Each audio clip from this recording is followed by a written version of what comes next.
जय माँ Lakshmi friends. Mummy, बुआ, चाचा, आंटी यहाँ सब बैठ के गर्मी पे चर्चा कर रहे थे और मेरे चाचा आए हुए थे, तो मैंने सोचा उनको कुछ खास बना के खिलाएं। तो यहाँ मैं बनाऊंगी लौकी का कोफ्ता। मम्मी ने लौकी को ग्रेट करके दे दिया। लौकी का पानी ग्रेट करके ऐसे ही निचोड़ लेंगे। उसके बाद इसमें बेसन ऐड किया, हल्दी, जीरा और इसमें अदरक लहसुन मिर्च कूटा हुआ ऐड कर दिया मैंने। उसके बाद मैंने इसमें मसाले ऐड किए, सब्जी मसाले और ये थोड़े से गरम मसाले जो कि मैंने पीस रखे थे वो। और उसके बाद धनिया और नमक ऐड करके इसको अच्छे से मिक्स कर लेंगे बिना पानी के। ये वैसे भी गीला हो जाता है।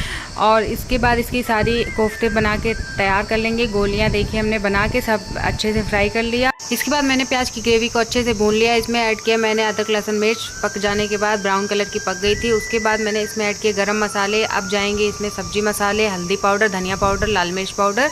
फिर मैंने इसमें पानी ऐड कर दिया था। ये देखिए पानी बॉईल होने लगा था। इसमें मैंने कोफ्ता ऐड कर दी। कोफ्ते भी अच्छे से एब्जॉर्ब हो गए थे रस्से में। उसके बाद मैंने इसमें धनिया पत्ता डाल के इसको उतार लिया। बहुत ही अच्छा कोफ्ता बन के रेडी हुआ था।